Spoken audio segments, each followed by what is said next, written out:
बंदी छोड़ सतगुरु रामपाल जी परमेश्वर जी की जय हो। सत्साई भाई और बहनों, दया परमपिता परमेश्वर सतगुरु रामपाल जी भगवान की, जिनके शुभ आशीर्वाद से, जिनकी विशेष रजा से जब जब भूल पड़े पुस्तक के ऊपर हमारे 3 वीडियो कंप्लीट हो चुके हैं। पिछले 3 पार्ट आप जी इस वीडियो के ऊपर टाइटल में जाके लिंक ओपन करके देख सकते हैं, और उन वीडियो को देखे बिना आपको आगे की वीडियो समझ में नहीं आएंगे।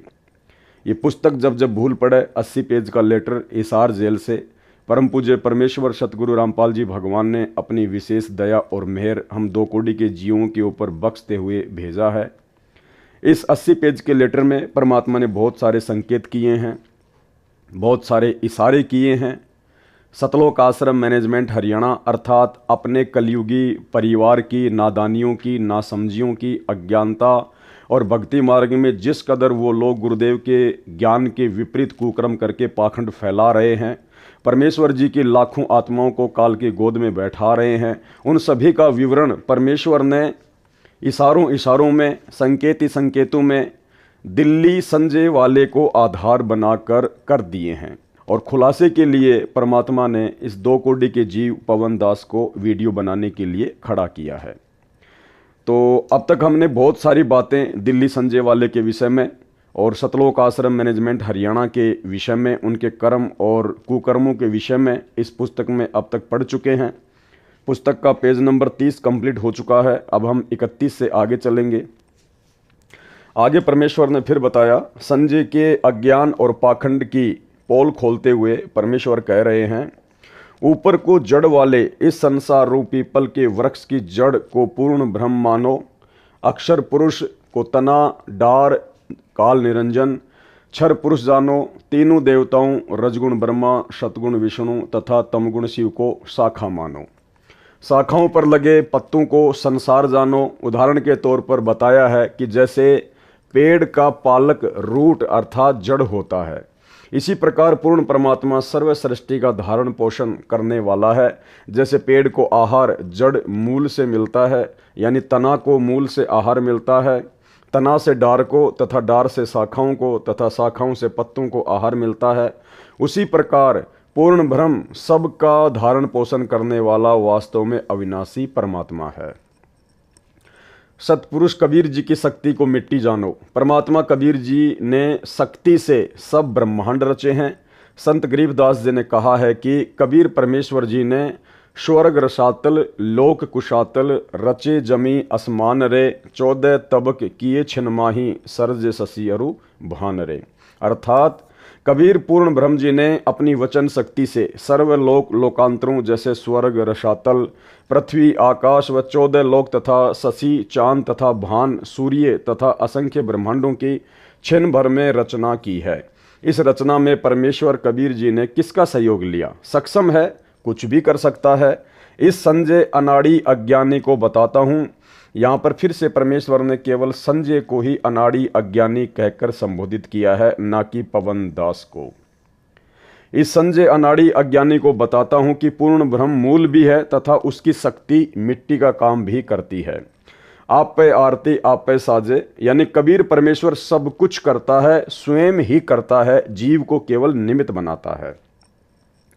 हम सब जीव भोजन खाते हैं, पेट भरकर उठते हैं। शरीर में जो क्रिया आरंभ होती है उसको कौन करता है?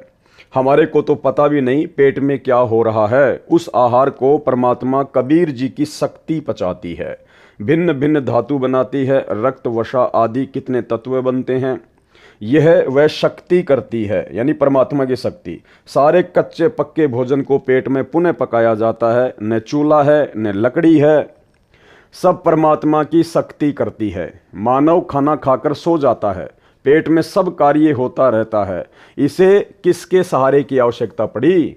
परमात्मा की शक्ति सारे सिस्टम को चलाती है। वैज्ञानिक भौतिक विचारधारा के हैं, ये कुछ भी तर्क दें, वह अध्यात्म विज्ञान के तुल्य नहीं हो सकता।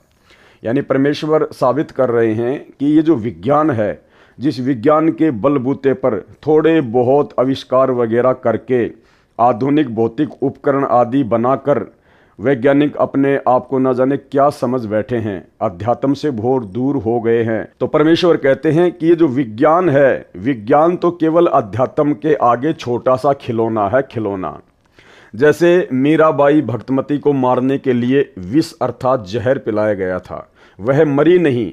वैज्ञानिक इसे मानने को तैयार नहीं है।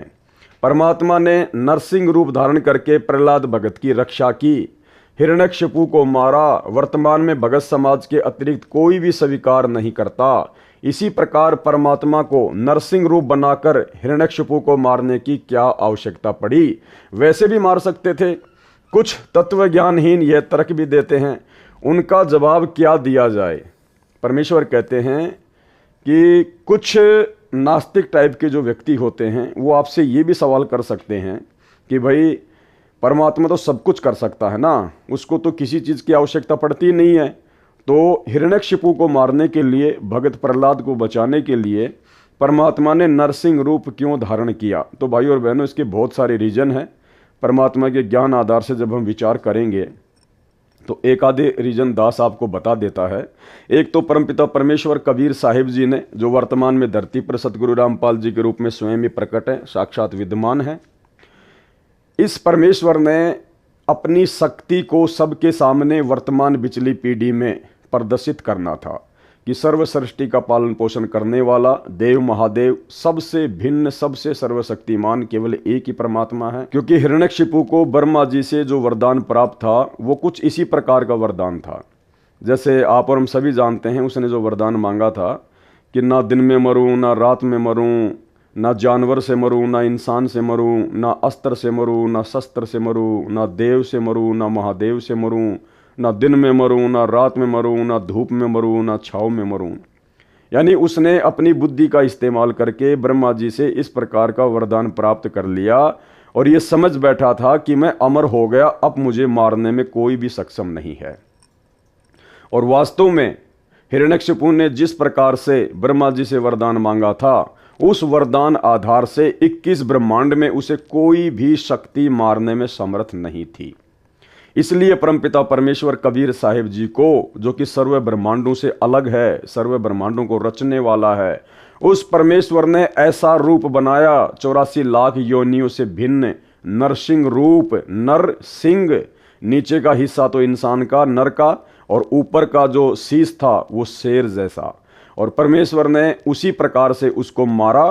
तो परमेश्वर ने यह साबित किया कि इस सृष्टि में 21 ब्रह्मांड में कोई भी ऐसा देव या महादेव नहीं था जो ब्रह्मा जी से वरदान प्राप्त हिरण्यकशिपु को मार सके। इसलिए परमेश्वर जी ने अपने भगत प्रहलाद की रक्षा करने के लिए नरसिंह रूप धारण करके ये साबित किया कि परमपिता परमेश्वर कबीर साहिब जी सर्वशक्तिमान हैं। बहुत सारे लोग कहेंगे कि भाई वो रूप तो विष्णु जी ने धारण किया था। अरे विष्णु जी ने धारण नहीं किया था, क्योंकि हिरण्यकशिपु ने वरदान मांग रखा था कि मैं 21 ब्रह्मांड में किसी से भी ना मरूं, ना देव से, ना महादेव से, ना ब्रह्मा से, ना विष्णु से, ना शंकर जी से। उसने सब कुछ मांग रखा था, तो विष्णु भला उसको कैसे मार सकता था? तो परमेश्वर कबीर जी ने नरसिंह रूप धारण करके हिरण्यकशिपु का सीना फाड़ा था अपने नाखूनों से, और ये बढ़ाई दे दी गई त्रिलोकीय विष्णु जी को, ताकि दुनिया की आस्था, भक्ति और भगवान में बनी रहे। और सच्चाई क्या है, इस बात का खुलासा जब परमेश्वर का समय आएगा, पिछली पीढ़ी का समय आएगा, उस समय परमेश्वर स्वयं ही आकर शास्त्रों से ज्ञान देंगे, तब मालिक की महिमा बनेगी। तब उन्हें पता चलेगा दुनिया को कि वास्तव में हिरण्यकशिपु को मारने वाला असल में विष्णु कौन था। ये है वो असली विष्णु, कबीर परमात्मा, जिसको वेदों में विष्णु कहा गया है।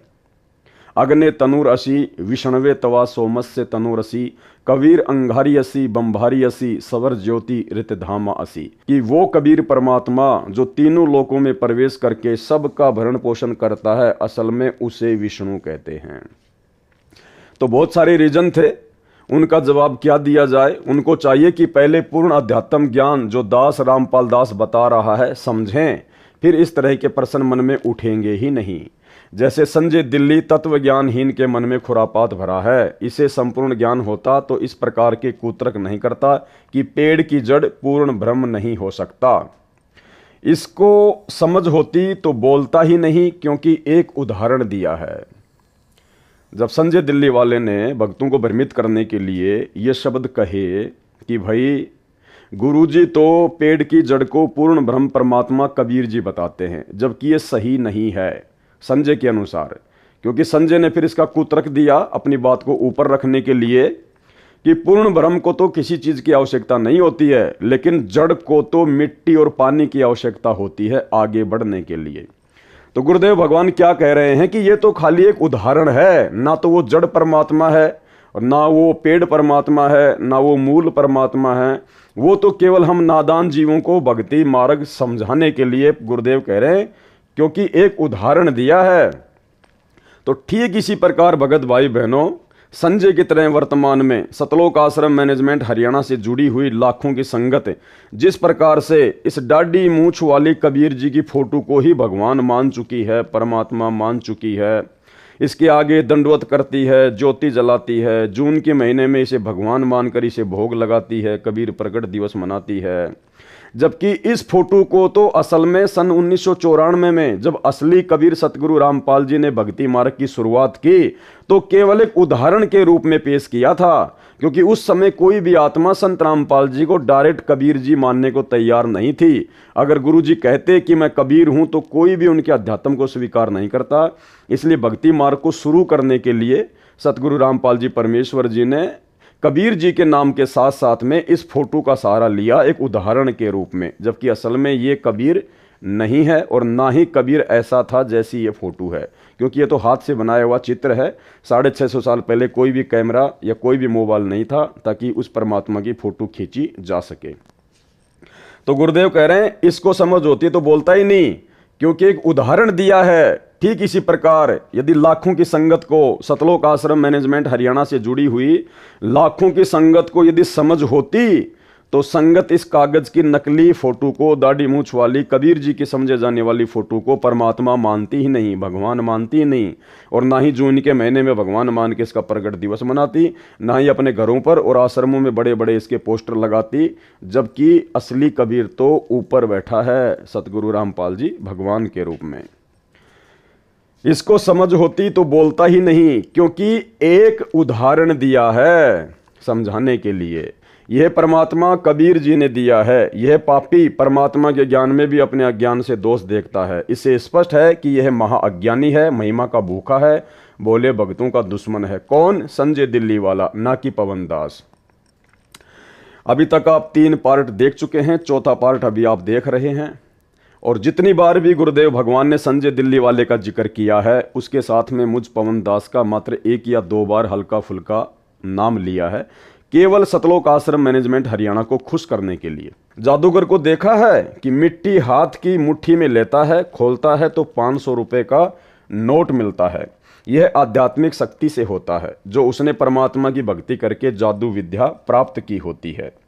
उसने नोट बनाने में किसी मशीन का सहारा नहीं लिया। वैसे नोट बनाने के लिए कागज, प्रिंटिंग मशीन, बिजली आदि अनेकों वस्तुओं का सहारा लेना पड़ता है। परमात्मा भी एक भगलीगर यानी जादूगर है। नकली जादूगर का जादू कुछ समय ही टिक पाता है। परमेश्वर कबीर जी का असली जादू है, इसका जादू असंख्य युगों तक टिका रहता है। यानी असली जादूगर यदि कोई सृष्टि में है तो वो भी सतगुरु रामपाल जी परमेश्वर है। यही रियल कबीर भगवान सबसे बड़ा जादूगर है।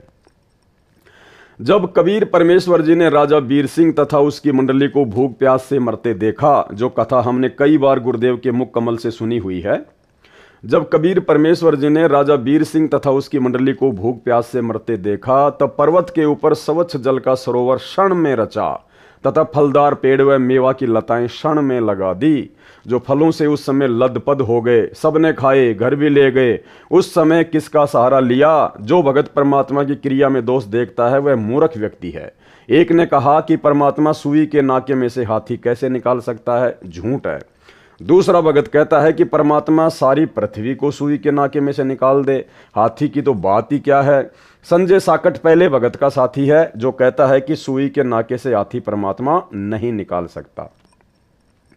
गीता अध्याय 15 के श्लोक 16 से भी सिद्ध किया है कि अक्षर पुरुष तथा क्षर पुरुष दोनों नाशवान है। इन दोनों के लोक तथा उन लोकों में रहने वाले सब व्यक्ति तथा अन्य पशु पक्षी आदि आदि भी नाशवान है, केवल आत्मा सबकी अविनाशी है। यह गीता अध्याय 15 श्लोक 16 का सरलार्थ है। गीता अध्याय 15 श्लोक 17 का सरलार्थ इस प्रकार है। उत्तम पुरुष, पुरुषोत्तम यानी सर्वश्रेष्ठ प्रभु तो उपरोक्त दोनों पुरुषों अर्थात प्रभुओं से अन्य ही है, जिसे परमात्मा कहा जाता है, जो तीनों लोकों में प्रवेश करके सबका धारण पोषण करता है। वह वास्तव में अविनाशी परमेश्वर है। तत्व ज्ञान यानी मूल ज्ञान, गुप्त ज्ञान में उसका नाम लिखा है। वह नाम कबीर साहेब, कबीर देव है, जो सतयुग में सत्सुकृत नाम से प्रकट हुआ, त्रेता युग में ऋषि मुनिंद्र के नाम से प्रकट हुआ था, द्वापर युग में करुणामय संत के नाम से प्रकट हुआ था तथा कलयुग में कबीर नाम से प्रकट हुआ था।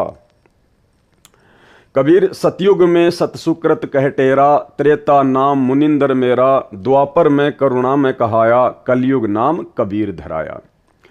संजय दिल्ली कहता है कि कबीर साहिब अलग हैं और कबीर देव अलग हैं। यह है इसका मूल ज्ञान, भूल ज्ञान, गुप्त ज्ञान जो गलत है। यानी संजय दिल्ली वाला कहता है कि कबीर साहिब अलग हैं और कबीर देव अलग हैं। इसको तत्व ज्ञान ही नहीं है, इसलिए वो अबाई बकता है। जो पाती पंच का अर्थ पांच ज्योति कर सकता है, उसे कबीर साहिब व कबीर देव को भिन्न भिन्न करते क्या शर्म लगेगी। ये बेशरम, ढीठ, अज्ञानी है। ये शब्द परमात्मा किसके लिए यूज कर रहे हैं? संजय दिल्ली वाले के लिए। बेशरम, ढीठ, अज्ञानी, ना कि पवन दास के लिए। जो अर्थों के अनर्थ करके बोले भक्तों को भ्रमित करके अपना स्वार्थ सिद्ध कर रहा है, आप भी नरक में जाएगा। वे भ्रमित भगत जो इस मूर्ख को तत्वदर्शी संत मानकर इसकी जय जय बुलाते हैं, इसके ऊपर चंवर करते हैं, वे भी इसके साथ नरक में जाएंगे। ये गुप्त भेद दास रामपाल दास ने खोला है, यह तत्व ज्ञान है। इससे भिन्न जो तत्व ज्ञान कहकर जनता को भ्रमित करेगा, वह परमात्मा का दोषी व झूठा व्यक्ति है। उसका बताया तत्व ज्ञान नहीं, अज्ञान है। संजय दिल्ली अपने आश्रम में दिन रात वाणी चलाता है। अब देखना भाई और बहनों, इस पुस्तक में बीच बीच में परमात्मा ने हमारे विश्वास को बढ़ाने के लिए, अध्यात्म से हमें भली भांति परिचित करने के लिए बहुत सारे संकेत किए हैं। और उन संकेतों में अब एक संकेत ये है, संजय दिल्ली अपने आश्रम में दिन रात वाणी चलाता है, यानी वो सत्संग चलाता है दिन रात। ये सब पाखंड बोले भक्तों को लुभाने, मूर्ख बनाने के लिए करता है। कहता है कि यदि मैं काल का दूत होता तो क्या गुरुजी के सत्संग की वाणी दिन रात चलाता। इसका उत्तर पहले बता दिया है कि यह काल का दूत है। कौन? संजय। वाणी मेरे सत्संग की इसलिए चलाता है कि मेरी आवाज सुनकर भगत खींचे चले आएं और उनको अपने अज्ञान से कुतर्क देकर भ्रमित करके अपने काल वाले ग्रुप में मिला लूं। यह अमर वाणी का अपमान है। कैसे? यानी सतगुरु रामपाल जी भगवान के सत्संगों को दिन रात चलाते रहना। गुरुदेव क्या कह रहे हैं कि यह अमर वाणी का अपमान है।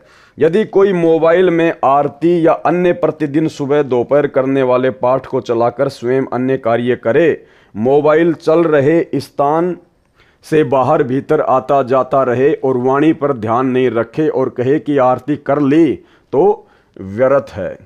अब देखो भाई और बहनों, कैसे सतगुरु रामपाल जी परमेश्वर जी ने आप और हमारी ये गंदी आदत साध संगति से जोड़कर छुड़वाई है। मोबाइल या ऑडियो वीडियो में आरती चलाकर आरती सुनना, अपना काम भी करते रहना, इधर उधर आते जाते भी रहना और आरती भी चल रही है।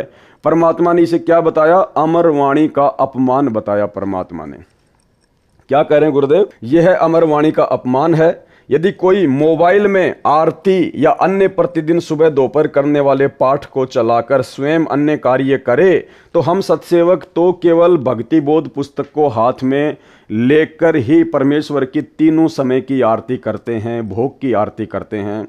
हमने गुरुदेव भगवान की ऑडियो वीडियो या मोबाइल में कैसेट वगैरह चलाकर, पेन ड्राइव वगैरह चलाकर आरती करना लगभग काफ़ी समय से छोड़ दिया है। उनके विधि विधान अनुसार केवल भक्ति बोध पुस्तक हाथ में लेकर ही करते हैं।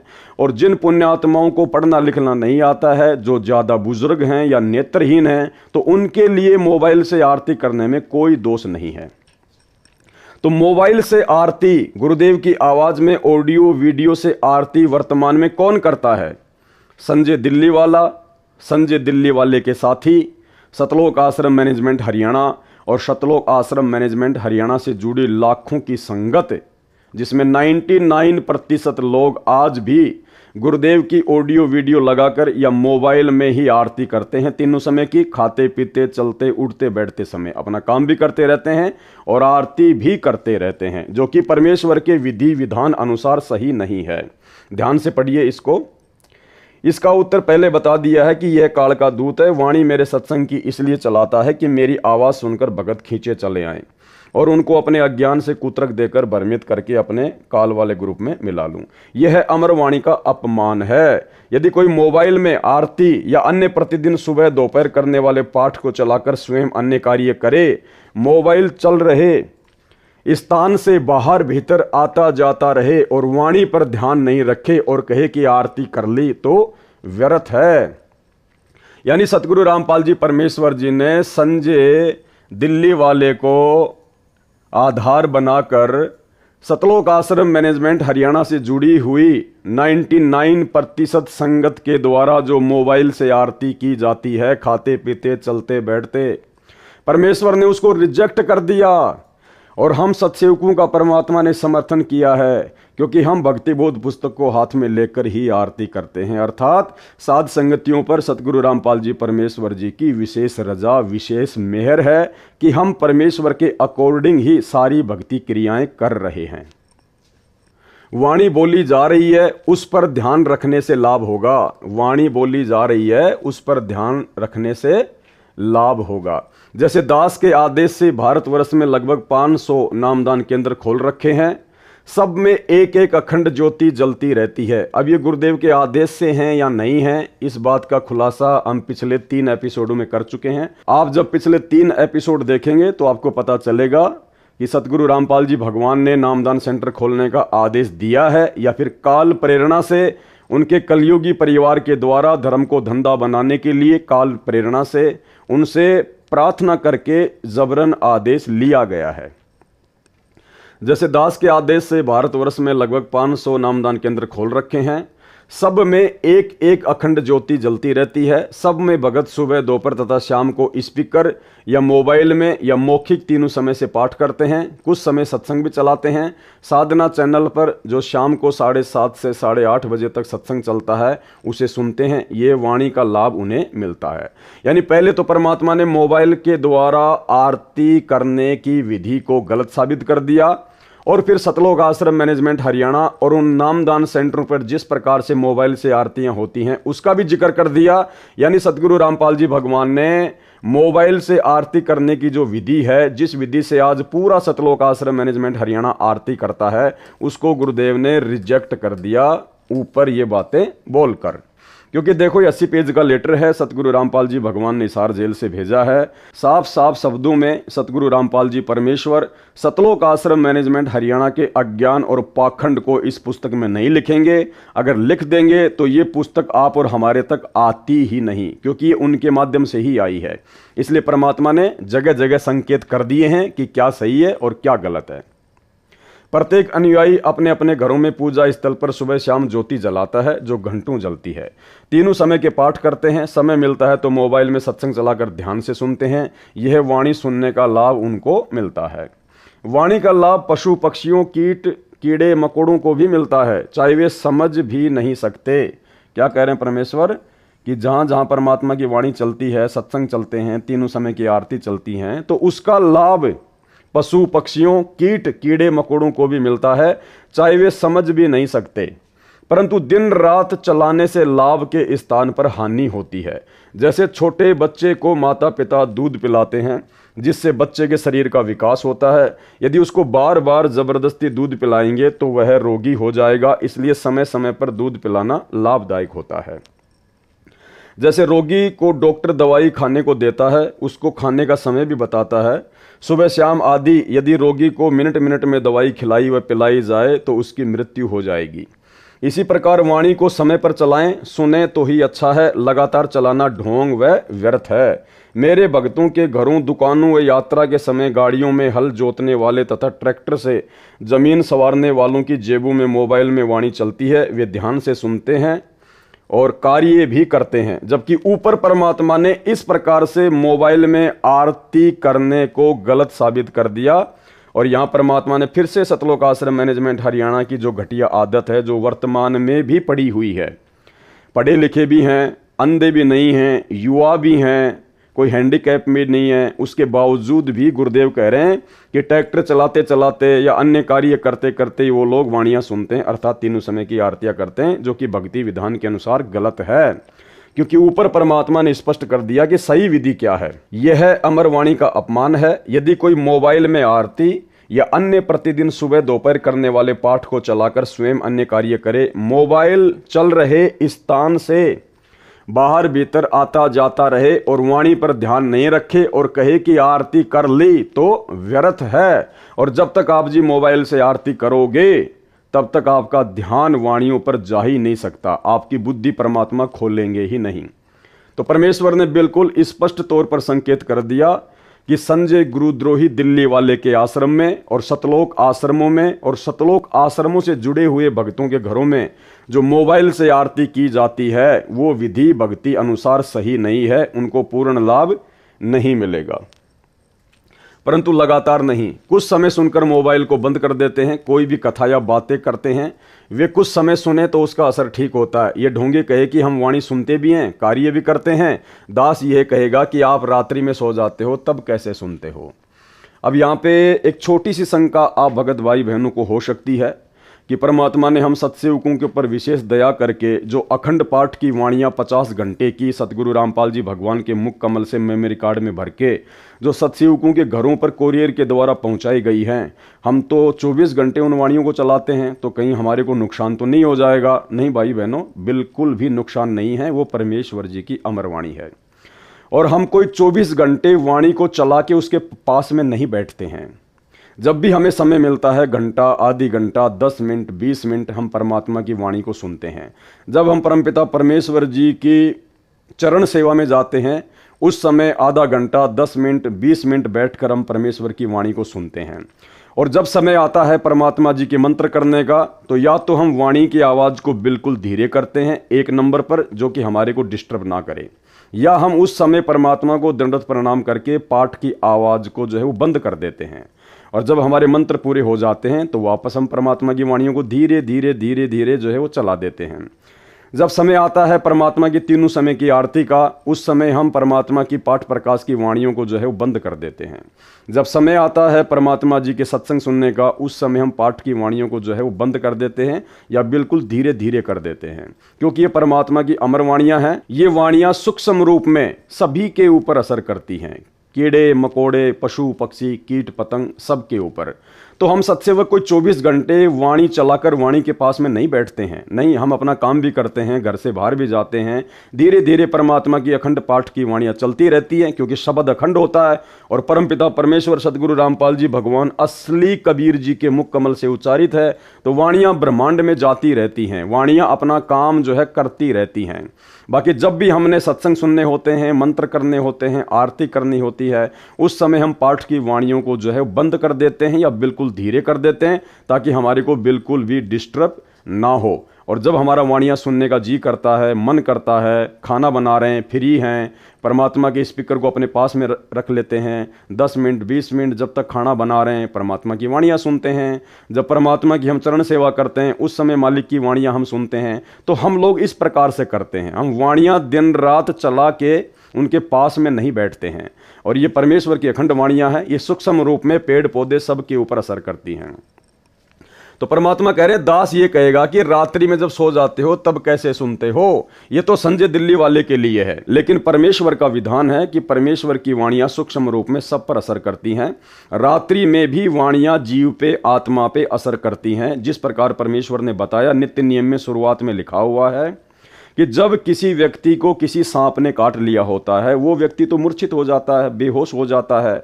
और जो गारुड़ मंत्र जो पढ़ने वाला व्यक्ति होता है, सपेरा, सर्प के जहर को उतारने वाला, वो व्यक्ति गारुड़ मंत्र बोलता है, जबकि वो व्यक्ति तो बेहोश पड़ा है, वो एक प्रकार से सो रहा है।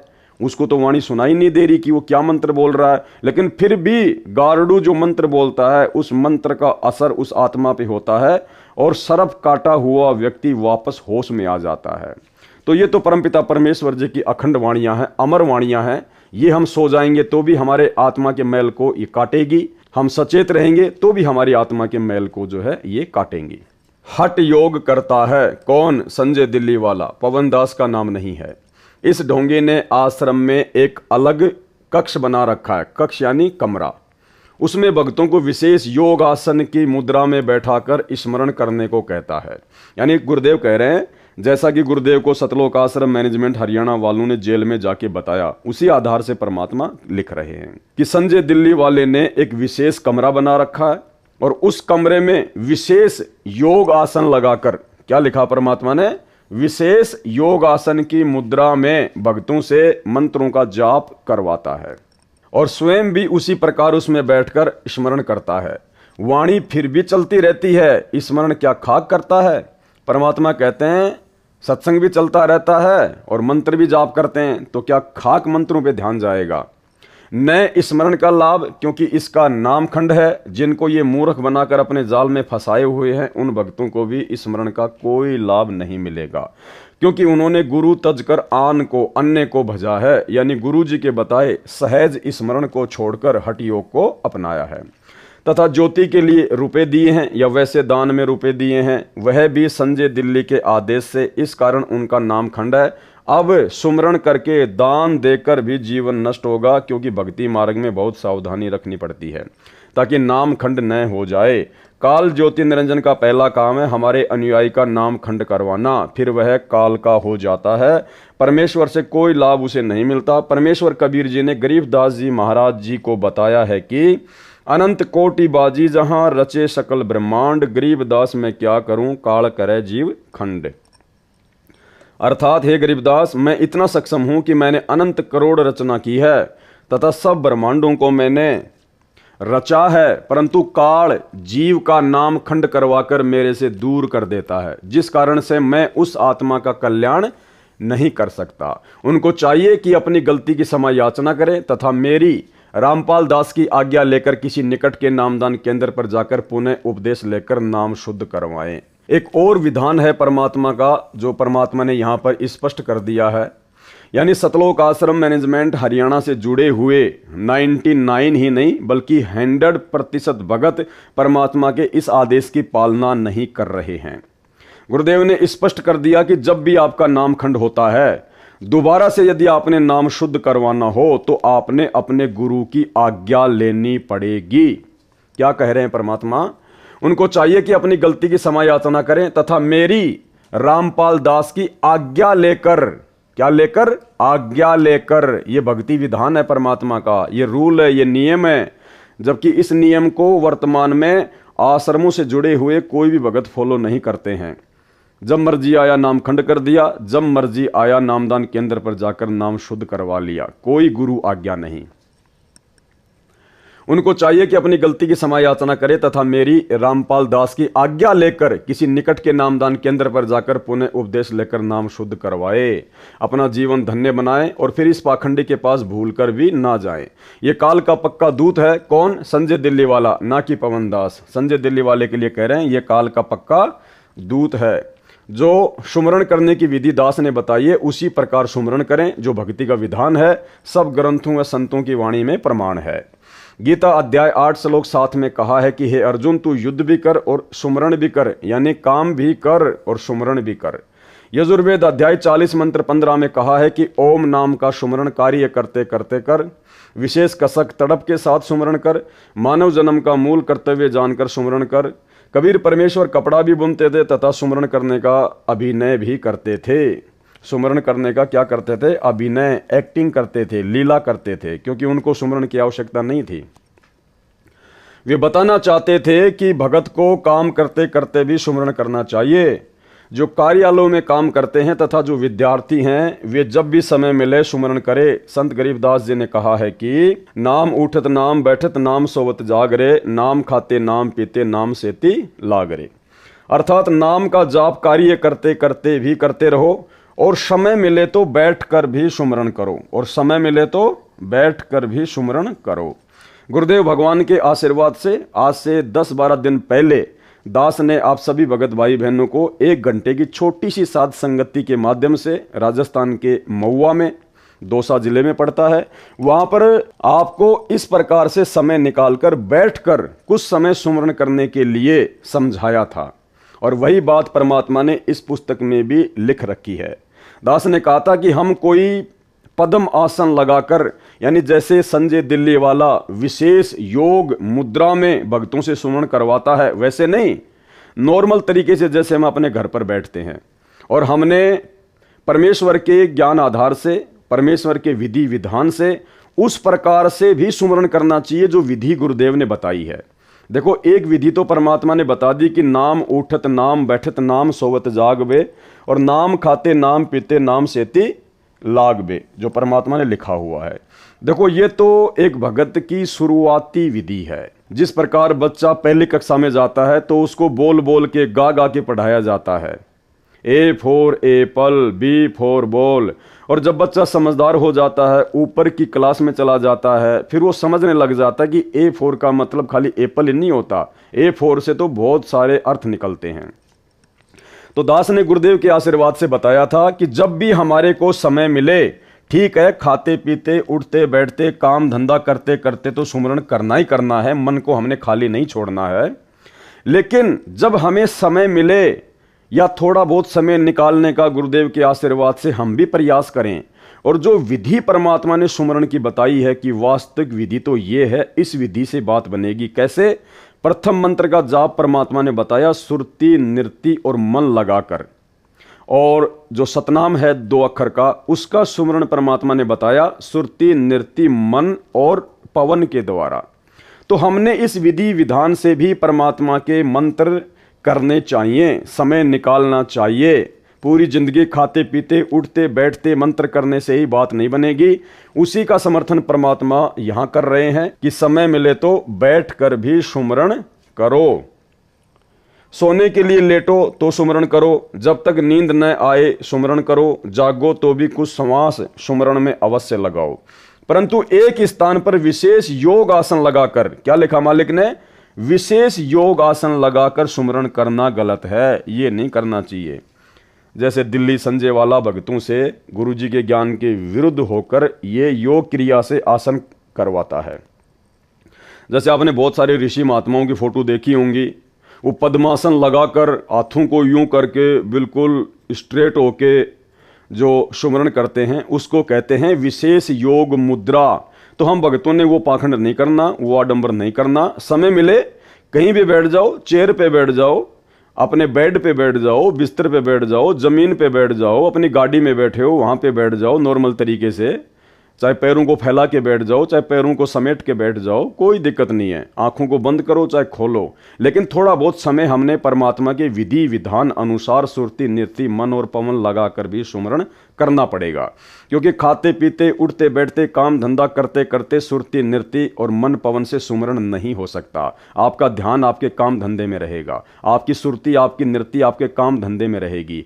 इसलिए परमात्मा कह रहे हैं कि समय मिले तो बैठकर भी सुमरण करो, जो दास ने वीडियो बनाकर आप सभी भाई बहनों को बताया था। परमेश्वर कबीर जी ने स्वामी रामानंद जी को समझाया, जो योग आसन की मुद्रा में बैठकर हठ योग से ध्यान लगाता था। यानी 650 साल पहले परमपिता परमेश्वर कबीर जी के मुंह बोले गुरु पंडित रामानंद जी, जब उनको नाम प्राप्त हो गया परमात्मा से, उसके बाद भी उनकी जो पुरानी आदत थी, उस आधार से वो विशेष योग मुद्रा में बैठकर जो है मंत्रों का जाप किया करते थे, जिसको परमात्मा ने गलत बताया है, तथा नाम सुमरण किया करता था। उसको कबीर जी ने समझाया कि ज्यों के त्यों ही बैठे रहो, यानी नॉर्मल स्थिति में बैठे रहो। तज आसन सब योग, अर्थात विशेष योग आसन की बजाय जैसे सामान्य तरीके से बैठते हैं वैसे बैठकर सुमरण करो। ये विधि सब ग्रंथों व संतों की वाणी के अनुसार श्रेष्ठ है। सब योग आसन को तजो त्यागो, जिसके पास कुछ भी ज्ञान नहीं होता वह पाखंड का सहारा लेता है। बात करता है कि मेरे अतिरिक्त विश्व में किसी को तत्व ज्ञान बीजक का ज्ञान नहीं है। कौन? संजय दिल्ली वाला, ना कि पवन दास।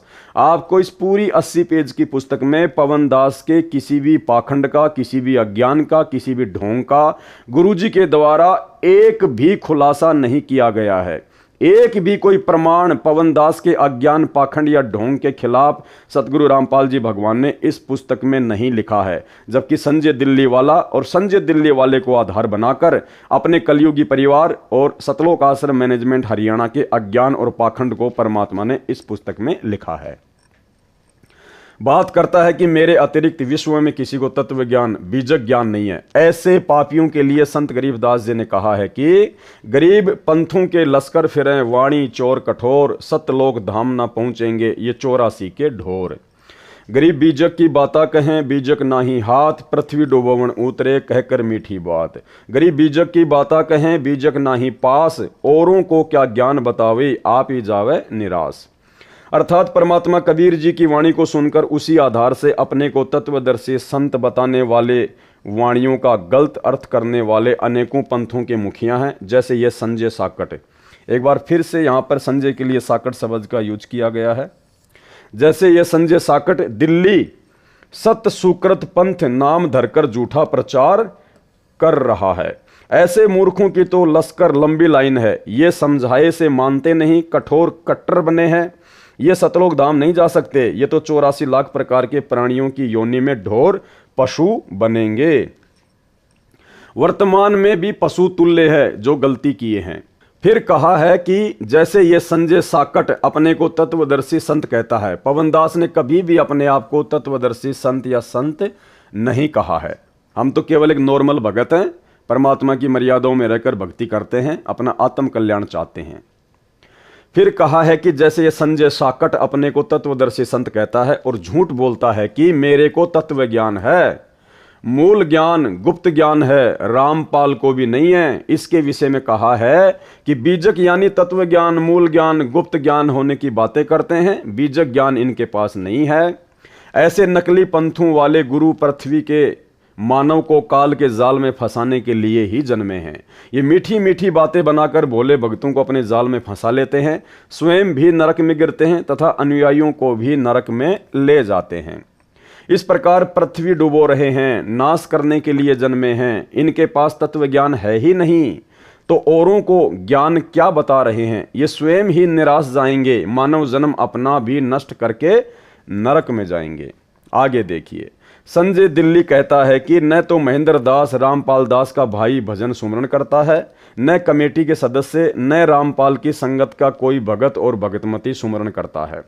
सब निंदा लड़ाई झगड़ा करते रहते हैं। यह अपने उस ढोंग को मजबूत करने के लिए ऐसी बकवाद करता है जो यह एक कमरे में एक विशेष योग आसन पर बैठकर मूर्ख बनाता है और अपने पीछे लगाए रखना चाहता है। यह तर्क देता है कि सुमरण तो ऐसे होता है जैसे मैं संजय करता हूं, ऐसा रामपाल की सारी संगत करती नहीं, इसलिए वे सुमरण तो करते नहीं और काम करते हैं। दास रामपाल दास इसलिए तो इसको अज्ञानी व काल का दूत कहता है कि यह मेरी बताई सुमरण विधि में व अन्य क्रियाओं में दोष निकालता है, जो सारी संगत मुझे रामपाल दास की बताई शास्त्र प्रमाणित विधि से सुमरण व अन्य क्रियाएं कर रही है।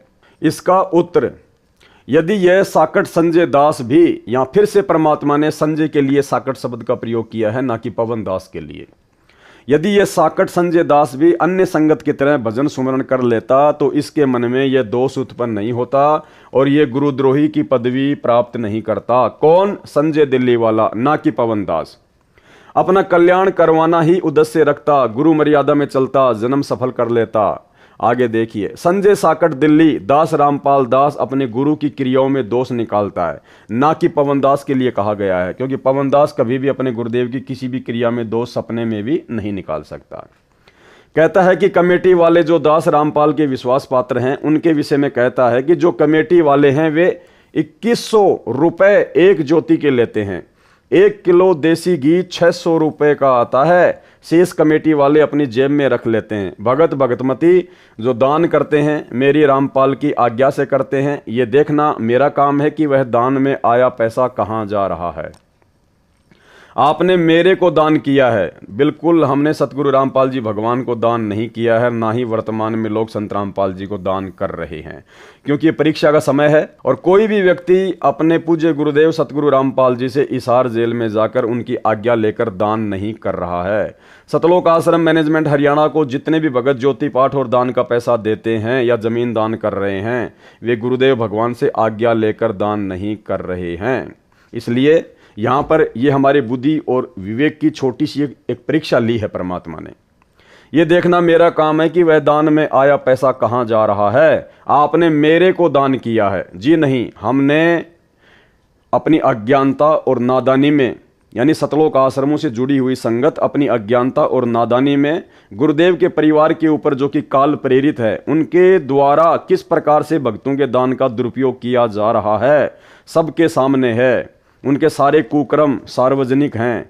इसलिए संगत अपनी अज्ञानता और नादानी का परिचय दे रही है, अपने गुरुजी के अलावा गुरुजी के परिवार के ऊपर विश्वास करके दान धर्म या ज्योति पाठ का पैसा देकर।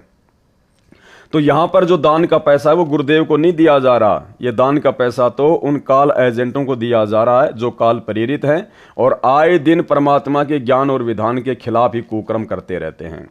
आपने मेरे को दान किया है, यदि वह गलत प्रयोग होगा तो पाप मुझे लगेगा। यदि हम सतगुरु रामपाल जी भगवान के हाथ में या उनके आदेश से, उनसे आदेश प्राप्त करके आमने सामने होकर यदि हम सतलोक आश्रम मैनेजमेंट हरियाणा या किसी भी व्यक्ति को दान करते हैं तो फिर हमें पाप नहीं लगता, क्योंकि हमने अपने गुरुदेव से आदेश लेकर दान दिया है।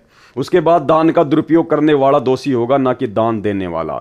लेकिन यहां तो संगत सन 2014 बरवाला कांड के बाद से अपने गुरुदेव से कोई आज्ञा नहीं ले रही, क्योंकि गुरुदेव तो जेल में है, जेल में कोई भगत जाता नहीं है, आम भगत को उनसे मिलने नहीं दिया जाता है, देशद्रोह का मुकदमा है, केवल वही भगत मिल सकते हैं जिनको मिलने की छूट है कोर्ट से।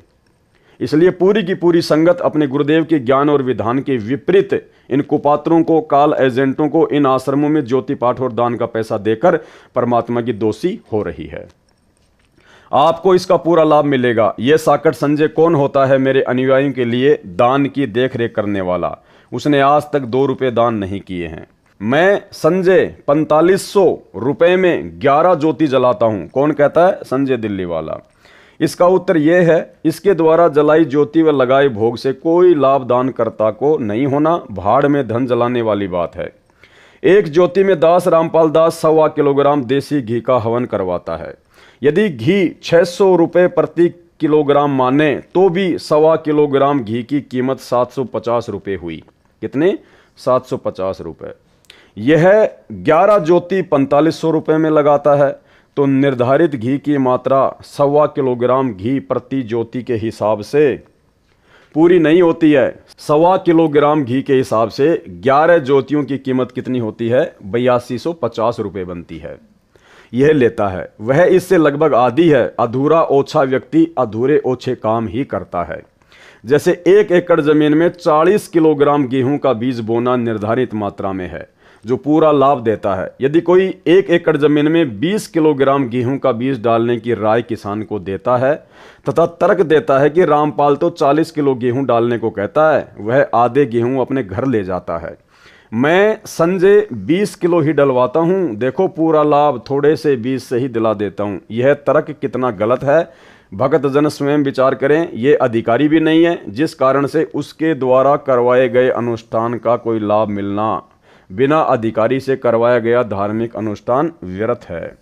सतलोक आश्रम मैनेजमेंट हरियाणा भी वर्तमान में ज्योति और पाठ करने का अधिकारी नहीं है, क्योंकि गरीबदास जी महाराज जी की वाणियों का पाठ और ये अनुष्ठान केवल परम पूज्य सतगुरु रामपाल जी परमेश्वर ही करने के अधिकारी हैं, या जिसको परमात्मा आज्ञा दे वही भगत करे तो ही ज्योति पाठ या वो अनुष्ठान जिसमें भगत ने सहयोग किया है उसको लाभ मिलेगा। कबीर गुरु बिन माला फेरते गुरु बिन देते दान, गुरु बिन दोनों निष्फल है देखो वेद पुराण। कबीर गुरु की आज्ञा आव ही गुरु की आज्ञा जाए, कहे कबीर सो संत है आवागमन न साए। गुरु बिन दान पुण्य जो कर ही मिथ्या होए कभू न फल ही, गुरु बिन होम यज्ञ नहीं कीजे गुरु की आज्ञा माही रहीजे।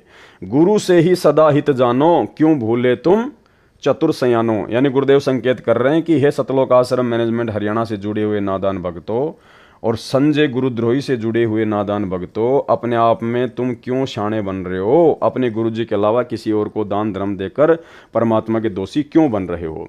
अर्थात अपने गुरु के अतिरिक्त किसी को दान नहीं देना चाहिए, ये विधान बता दिया परमात्मा ने। अपने गुरुजी के अतिरिक्त, तो गुरुजी तो एक ही है धरती पर, संत रामपाल जी, और इनके अतिरिक्त आप जी वर्तमान में उन आश्रमों में जाकर उन कोऑर्डिनेटरों को दान दे रहे हो, अपने जैसे 2 कोटि के जीवों को दान दे रहे हो।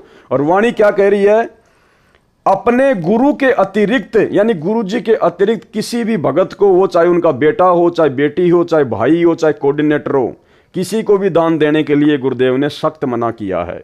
अर्थात अपने गुरु के अतिरिक्त किसी को दान नहीं देना चाहिए, वह दान फल नहीं देता। गुरु के अतिरिक्त अन्य किसी को दान नहीं देना चाहिए, न ही कोई पुण्य कर्म, धार्मिक कर्म करवाने चाहिए।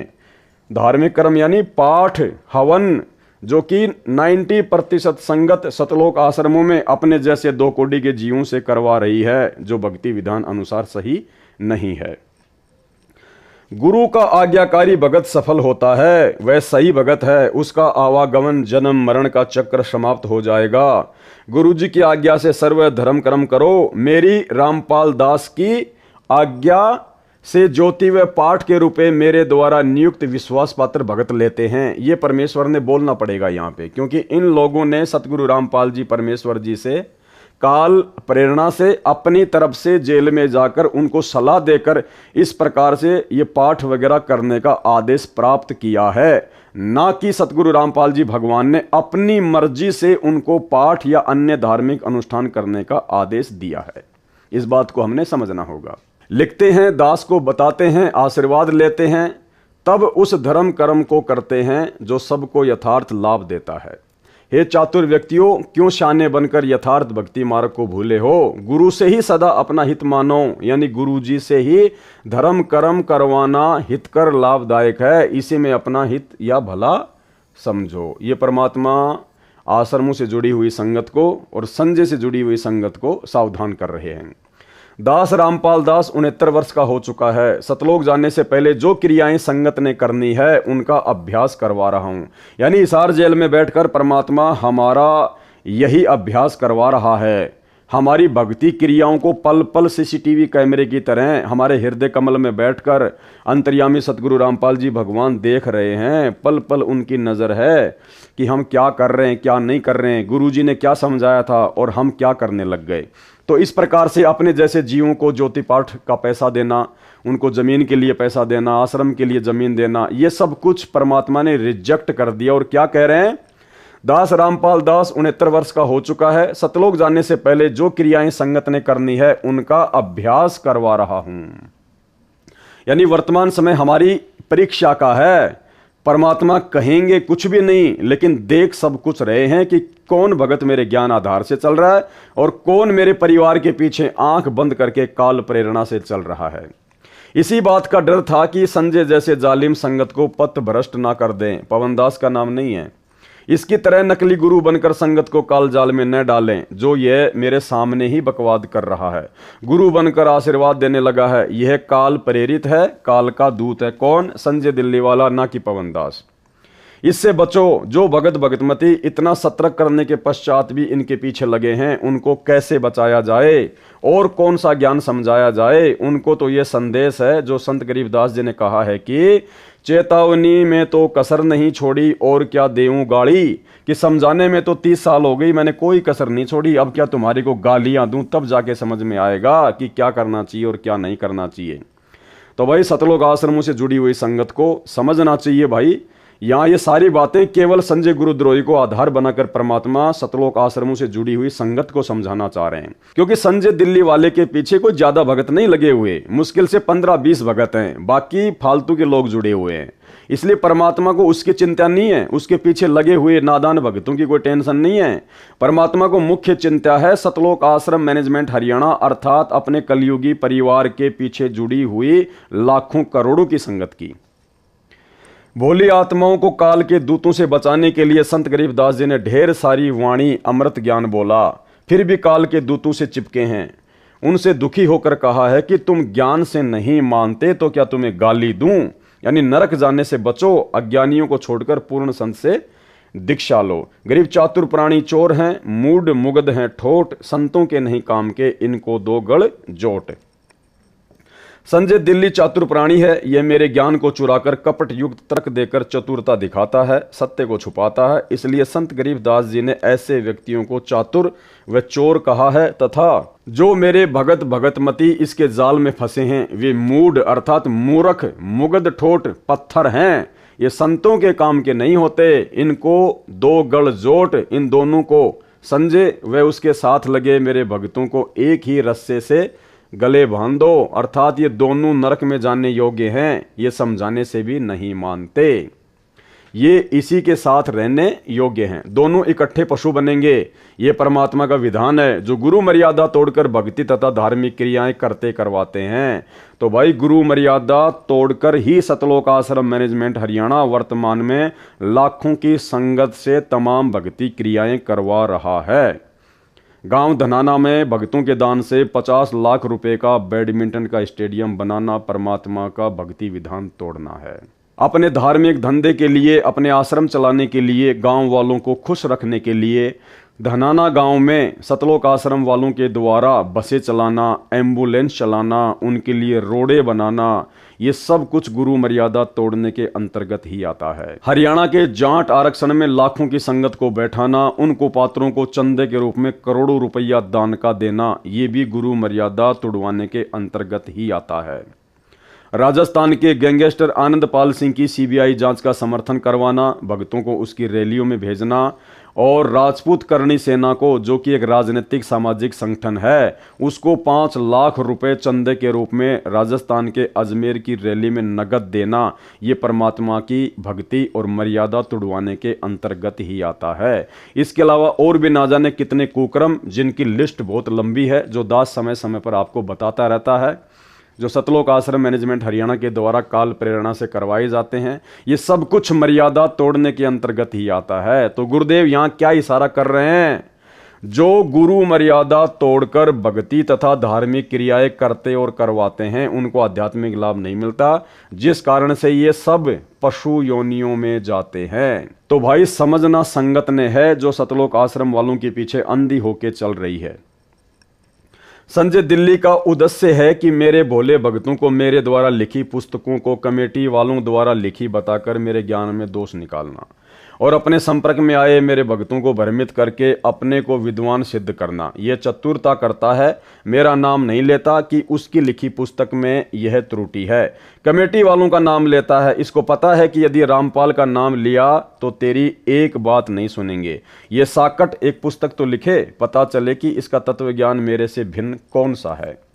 दास रामपाल दास ने अनेकों पुस्तकें लिखी हैं, छपाई कमेटी वालों ने है, जिसको मैंने आज्ञा दे रखी है।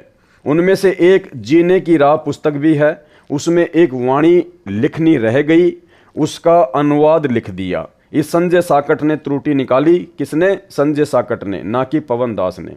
इस संजय साकट ने त्रुटि निकाली कि देखो कमेटी वालों ने यह पुस्तक लिखी है, इसमें वाणी का अर्थ गलत किया है। उन भ्रमित भक्तों ने मेरी बेटी के पास फोन किया, उसने अपनी बेटी को फोन दिया और कहा कि ये भगत भाई कोई गलती बताता है, इसको समझा। मैंने जेल से प्रतिदिन की तरह फोन किया तो बेटी बहुत दुखी थी। कहा कि एक भगत भाई का फोन आया, वह बहुत गुस्से में था। मैंने पूछा किस बात पर? बेटी ने बताया कि यह नई पुस्तक जो आपके द्वारा लिखी छपी है, जीने की राह, इसमें कुछ गलती बता रहा है। कह रहा था कि इस वाणी का अर्थ गुरुजी ये बताते हैं, इसमें अन्य लिखा है। यह सब उन कमेटी वाले भक्तों ने लिखी है, नाम गुरुजी का लिख दिया। मेरी दोती ने फोन किया और सब डिटेल से मुझे बताया। उसका स्पष्टीकरण इस प्रकार है। कैसे? पुस्तक जीने की राह को सर्व संगत ने तथा अन्य बुद्धिजीवी मानव ने बहुत पसंद किया तथा अपने अपने मोबाइल फोनों में डाउनलोड किया। एक एक दिन रात में 2 लाख पुस्तकें डाउनलोड की गई। एक दिन रात में तो 2,50,000 पुस्तक डाउनलोड होने का रिकॉर्ड बना था। मैंने अपनी बेटी व दोती को समझाया कि बेटी, ये भगत अपना विवेक खो चुका है, यह संजय दिल्ली पागल कुत्ते ने काट रखा है, यह भी पागल हो चुका है, यह अब यही भाषा बोलेगा, अन्य को काटने को दौड़ेगा।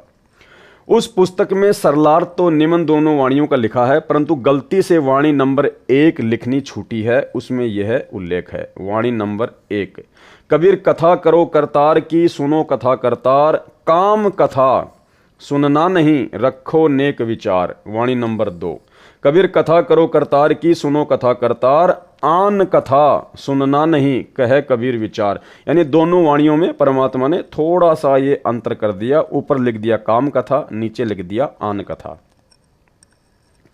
अर्थात कबीर जी ने कहा है कि परमात्मा की चर्चा करो, परमात्मा की चर्चा सुनो, काम कथा अश्लील बातें न सुनो, नेक विचार रखो।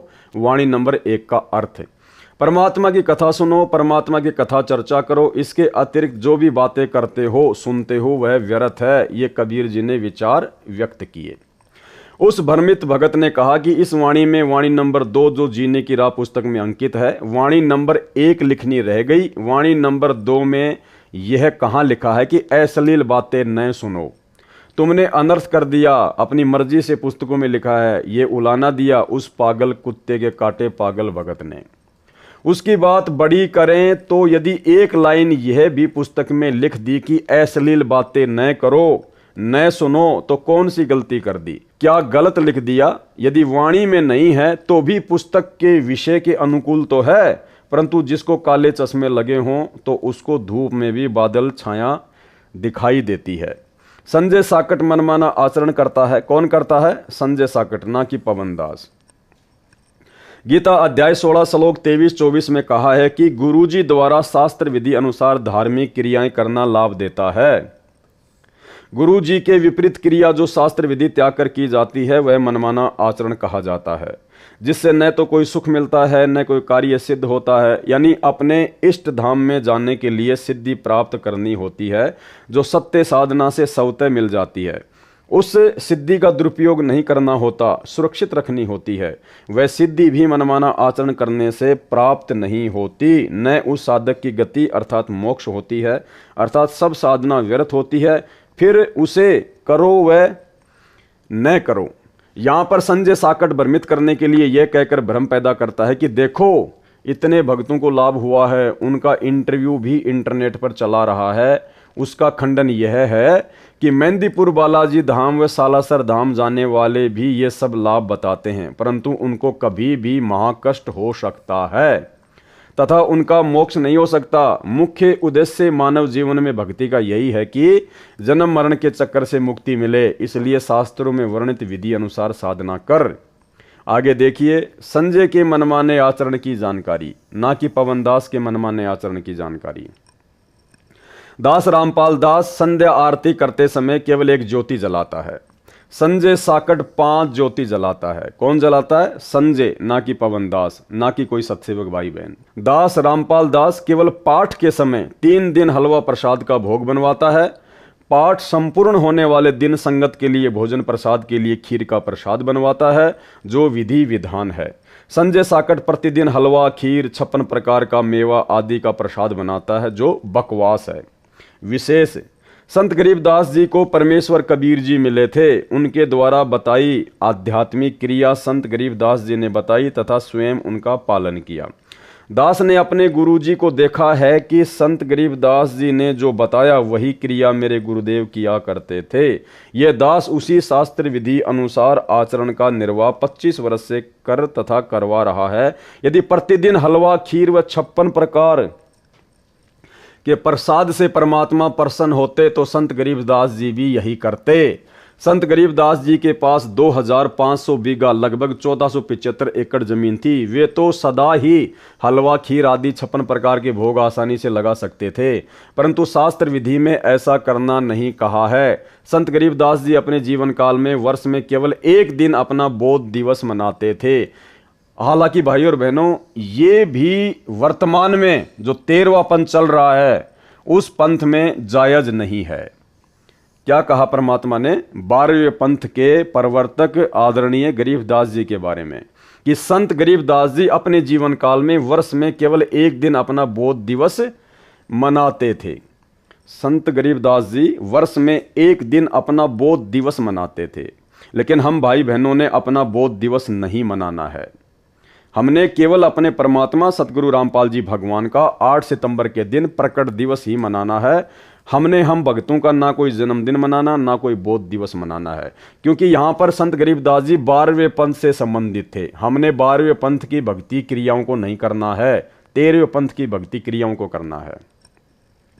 जिस दिन उनको परमेश्वर कबीर जी गांव छुड़ानी के जंगल में बाबा जिंदा के रूप में फाल्गुन महीने की चांदनी दवास को मिले थे, फाल्गुन महीने की उस शुक्ल पक्ष द्वादशी को मनाते थे, जो ग्रंथ संत गरीबदास जी ने लिखवाया था।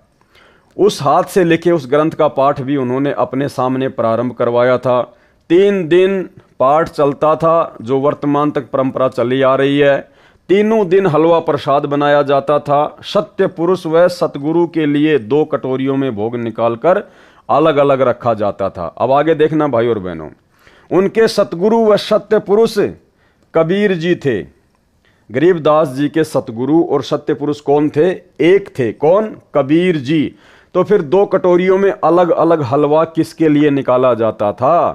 कह रहे हैं तीनों दिन हलवा प्रसाद बनाया जाता था। सत्य पुरुष व सतगुरु के लिए 2 कटोरियों में भोग निकालकर अलग अलग रखा जाता था, जबकि उनके सतगुरु व सत्य पुरुष कबीर जी थे। यानी जब एक ही शक्ति उनके गुरु और सत्य पुरुष थे, तो फिर 2 कटोरियों में हलवा अलग अलग क्यों निकालना? फिर तो वो कहावत हो गई, गुरु और गोविंद 2 नहीं भाई, जब तक 2 समझोगे दोजक में जाई। तो गरीबदास जी तो फिर यहां पर गुरु और गोविंद को 2 समझ रहे हैं, अलग अलग समझ रहे हैं। इसलिए भाई और बहनों, हमने ये वाला कार्य नहीं करना है, क्योंकि हम 13वें पंथ के पंथी हैं, ना कि हम गरीबदास जी के पंथी हैं। हमने केवल अपने गुरु को ही अपना परमात्मा मानना है। परमात्मा की अमर वाणी है कि गुरु और गोविंद 2 नहीं भाई, यानी सत्य पुरुष और सतगुरु 2 अलग अलग नहीं हैं, और जो 2 समझेगा वो दोजक में जाएगा। इसलिए हमने इस फोटो को रिजेक्ट कर दिया है सतगुरु रामपाल जी भगवान की सत प्रेरणा से, उनके आशीर्वाद से। तो ये 12वें पंथ की जो परंपरा है उसके बारे में परमात्मा बता रहे हैं। हम 13वें पंथ के पंथी हैं। हम केवल एक ही कटोरी में हलवा रखेंगे, केवल हमारे गुरुदेव भगवान सतगुरु रामपाल जी परमेश्वर जी के लिए। हलवे का प्रसाद केवल हाथों में दिया जाता था, यह भी ध्यान रखना है। हलवे का जो प्रसाद होता है वो केवल भक्तों को हाथों में दिया जाता है, यानी हलवे का प्रसाद जो है वो कटोरी या डोंगे वगैरह में नहीं दिया जाता है, और ना हमने देना है, ये ध्यान रखना है। प्रसाद रूप में खाने के लिए खीर का प्रसाद संगत के लिए भोजन में परोसा जाता था। अन्य दिनों में प्रतिदिन जैसा भोजन घर पर बनता है उसी का ही भोग लगाया जाता था। उसी शास्त्र विधि अनुसार अपने पूर्वज संतों व पूज्य गुरुदेव के अनुसार दास सब धार्मिक क्रियाएं करता आ रहा है। क्योंकि गुरुदेव 12वें पंथ की भक्ति क्रियाओं के विषय में बता रहे हैं। हम लोग सतगुरु रामपाल जी भगवान के शिष्य हैं, हम लोग यथार्थ 13वें कबीर पंथ के पंथी हैं। इसलिए 12वें पंथ की क्रियाओं में और 13वें पंथ की क्रियाओं में बहुत अंतर है। परमेश्वर कबीर जी तो सक्षम हैं, वे भी प्रतिदिन 56 प्रकार का हलवा खीर आदि स्वयं भी बनाकर खा सकते थे, या परंपरा डालने के लिए भी सत्य पुरुष अपने को सब भोग लगा सकते थे। भोग लगाने की परंपरा बता देते, लेकिन ऐसा नहीं किया। जब उनके साथ शरारत की थी, झूठे पत्र डालकर निमंत्रण दिया था, उसमें 18 लाख साधु संत और उनके चेले भंडारा खाने आ गए। उस समय 3 दिन का भोजन भंडारा करके अपनी समर्थता का परिचय भी दे दिया था कि मैं ऐसा भी कर सकता हूं। परंतु प्रतिदिन जो संजय दिल्ली बकवास कर रहा है, यहाँ पे कोई पवनदास का या सतसेवक का नाम नहीं है, और ना हम कोई 56 प्रकार का भोग रोजाना अपने गुरुदेव भगवान को लगाते हैं। हम तो गीता जी का जो विधान है, जो सतगुरु रामपाल जी भगवान ने बताया कि पूर्ण परमात्मा को भोग लगाए बिना जो व्यक्ति अन्न पकाते हैं या खाते हैं वो तो पाप खाते हैं। तो हमारे घर में जो भी बनता है, जैसा भी बनता है, हम दोनों टाइम या तीनों टाइम रोजाना गीता जी के विधान को फॉलो करते हुए, सतगुरु रामपाल जी परमेश्वर जी के विधान को फॉलो करते हुए, अपने गुरु को ही परमात्मा मानकर, क्योंकि गुरु ही परमात्मा हैं, हम प्रतिदिन भोजन खाने से पहले अपने गुरु जी को भोग की आरती के साथ में समर्पित करते हैं, जो है उनको हम भोजन पहले अर्पित करते हैं। तो इसमें कोई त्रुटि नहीं, इसमें कोई भी गलती नहीं है। ना हम कोई संजय की तरह 56 प्रकार का आइटम बनाते हैं, ना हम रोजाना इस प्रकार का कोई ढोंग या पाखंड करते हैं। हम केवल नॉर्मल तरीके से विधि विधान अनुसार ही सारे कार्य जो है वो करते हैं। यह शास्त्र विधि त्याग कर मनमाना आचरण है जो भोले भक्तों को रिझाने के लिए, अपने जाल में फंसाने के लिए ड्रामा कर रहा है। जो ज्ञान के अधूरे गांठ के पूरे हैं वे इसके जाल में फंसे हैं। संत गरीबदास जी ने ऐसे पाखंडियों के लिए कहा है कि ज्ञानी पुरुष तो इनके निकट न जावे, मूर्खों को रीझ रिझावे है। अर्थात जिन भक्तों को मर्यादा का ज्ञान है और जो गुरु जी द्वारा बताई शास्त्र अनुकूल क्रियाओं का ज्ञान है, वे तो ऐसे पाखंडियों के निकट भी नहीं जाते। जिनको ज्ञान नहीं है उन भोले भक्तों को प्रसन्न करके अपने को तत्वदर्शी, सबसे अलग ज्ञान वाला सिद्ध करता है। ऐसा व्यक्ति काल का पक्का दूत होता है। वह संजय साकट दिल्ली है, इससे बचो। यहाँ परमात्मा ने संजय के लिए इशारा किया है, ना कि पवनदास के लिए, क्योंकि पवनदास और पवनदास के साथ साथ संगति से जुड़े हुए भाई बहन इस प्रकार का कोई भी पाखंड या आडंबर नहीं करते हैं। ऐसा व्यक्ति काल का पक्का दूत होता है। कैसा? संजय जैसा। वह संजय साकट दिल्ली है, इससे बचो। अन्य मनमाना आचरण। संजय साकट ने प्रथम मंत्र के कार्ड में अक्षरों में फेरबदल करके उनकी वास्तविकता का नाश कर दिया है। उस प्रकार उच्चारण करने से परमात्मा की मर्यादा भंग होने से इन मंत्रों की शक्ति समाप्त हो गई है। परमात्मा कबीर जी ने जो संत गरीबदास जी के सतगुरु हैं, अपने शिष्य गरीबदास जी को प्रथम मंत्र का जाप कैसे उच्चारण करके सुनाया, उसी तरह गरीबदास जी ने उनका जाप किया और लाभ प्राप्त किया। उसी तरह अपनी अमृतवाणी में लिखवा दिया जो अमर ग्रंथ में अंकित है। ये संजय काल प्रेरणा से सब गलती कर रहा है, क्योंकि काल ब्रह्म इसका साथ दे रहा है। कबीर जी के दुश्मन का रोल संजय कर रहा है। कबीर जी के दुश्मन का रोल, सतगुरु रामपाल जी भगवान के दुश्मन का रोल कौन कर रहा है? संजय दिल्ली वाला, ना कि पवनदास। मुझ पवनदास का नाम परमात्मा ने मात्र 1 या 2 जगह केवल काल प्रेरित आत्माएं सतलोक आश्रम मैनेजमेंट हरियाणा वालों को खुश करने के लिए किया है। बाकी हर जगह परमात्मा संजय के ही अज्ञान और पाखंड का खुलासा कर रहे हैं। रामपाल दास यानी पत्र लेखक संध्या आरती में कोई घंटा शंख आदि नहीं बजवाता जो सत्य पुरुष की पूजा है। संजय साकट घंटा तथा शंख बजवाता है, यानी सब धार्मिक क्रियाएं मेरे से विपरीत करके अपने को तत्वदर्शी सिद्ध कर रहा है, जो केवल दिखावा है तथा काल ज्योति निरंजन की पूजा है। संजय साकट की अन्य जलालत। किसकी? संजय साकट की, ना कि पवनदास की। अन्य बकवास जो संजय व पवन ने की, अन्य बकवास जो संजय व पवन ने की। देखो, हल्का फुल्का परमात्मा आश्रम वाले काल प्रेरित जीवों को खुश करने के लिए हल्का फुल्का लेंगे। पुस्तक ज्ञान गंगा दास के आदेश से दास के सत्संग प्रवचनों से छपवाई है। जब दास लीला करने बड़ी जेल, संसार भी एक जेल है, काल के 21 ब्रह्मांड भी जेल हैं, उनसे छोटी जेल हिसार में आया। वकील मेरे से मिलने आए, उनमें परमात्मा कबीर जी के भगत भी हैं। उन्होंने बताया कि ज्ञान गंगा पुस्तक में कुछ फोटोकॉपी मराठी भाषा की लगी हैं, जिनमें आपके विषय में लिखी भविष्यवाणी है। उन भविष्यवाणियों में एक का हिंदी अनुवाद लिखना रह गया। वे नास्त्रदमस के द्वारा की गई भविष्यवाणियां हैं। वह वकील ज्ञान गंगा पुस्तक को साथ लाया, क्योंकि उस पुस्तक का एक मुकदमे से संबंध था, मेरे से डिस्कस करनी थी।